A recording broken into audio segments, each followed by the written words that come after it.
ოქროს ტარიანი ცული. იყო და არა იყო რა. იყო სამი ძმა. მშობლები რომ დაეხოცათ, გაიყარნენ.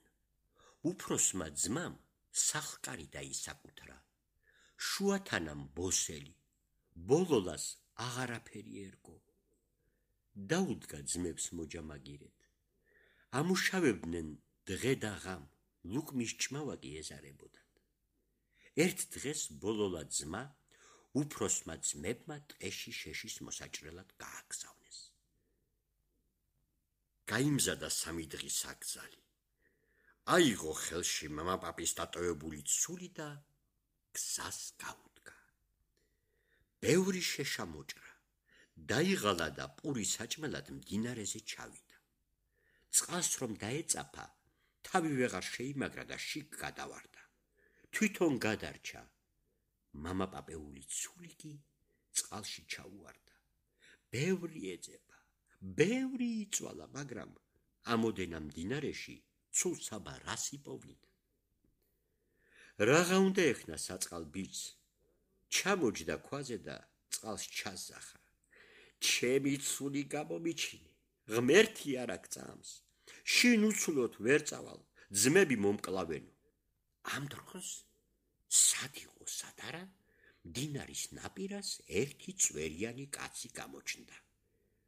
ბიჭთან მივიდა და გამარჯობა უთხრა. რას დაღონებულ ხარ? რა გაგჭირებიაო? კითხა. მდინარეში ცული ჩამივარდა და ვერ მიპოვია. დასაღონებელი როგორ არა მაქვსო? უპასუხა ბიჭმა. წვერიანი კაცი გადაეშვა მდინარეში. ამოიღო ოქროს ტარიანი ცული და გაუწოდა. აი, შენი ცული აქ აყოფილაო. ბიჭმა უპასუხა. არა, ეგ ჩემი ცული არ არის, სხვის ცულს ხომ არ წავიღებო. წვერიანმა კაცმა ოქროს ტარიანი ცული ნაპირზე გადმოისროლა და კვლავ ჩაყო ხელი წყალში. ამოიღო ვერცხლის ტარიანი ცული და უთხრა. აი, შენი ცული აქ აყოფილაო. არა, არც ეს არის ჩემი ცული, სხვის ცულს ხომ არ წავიღებო. იუარა ბოლოლა ძმამ. წვერიანმა კაცმა ვერცხლის ტარიანი ცულიც ნაპირზე გადმოისროლა და ისევ ჩაყო წყალში ხელი. ამოიღო სპილენძის ტარიანი ცული და გაუწოდა. არა, არც ეს არის ჩემი ცული, სხვის ცულს ხელს ვერ მოვკიდებო. წვერიანმა კაცმა სპილენძის ტარიანი ცულიც გადმოისროლა ნაპირზე და ახლა ამ ბიჭის ცული ამოიღო. მაშინ კი გაიხარა ბოლოლა ძმამ და შეძახა. აი ეს არის ჩემი ცული, წყალში ეს ჩამივარდაო. წვერიანმა კაცმა სამივე ცული აჩუქა ამ ბიჭს და თავის გზას გაუდგა. ბოლოლა ძმამ კიდევ იმუშავა 2 დღეს და შინ დაბრუნდა. ძმებს ყველაფერი უამბო და ოქროს ტარიანი და სპილენძის ტარიანი ცულები მიუტანა. უფროსი ძმა შურიანი და ხარბი იყო. იფიქრა, მოდი მეც წავალ ტყეში შეშის საჭრელად და ოქროს ტარიან ცულს ვიპოვიო.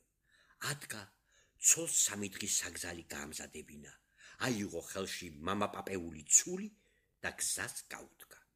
მდინარესთან რომ მივიდა, თავისი ცული შიგ გადაუზახა და დაიწყო ყვირილი. მიშველეთ ხალხო, დამეხმარეთ, წყალში ცული ჩამივარდაო. სად იყო და სად არა, ის წვერიანი კაცი გაჩნდა. ძმობილო, რა მოგივიდა, რა გაყვირებსო? კითხა უფროს ძმას. მდინარეში ცული ჩამივარდა, თუ შეგიძლია ამოღებაში დამეხმარეო. წვერიანმა კაცმა ფეხთ გაიხადა და მდინარეში გადაეშვა.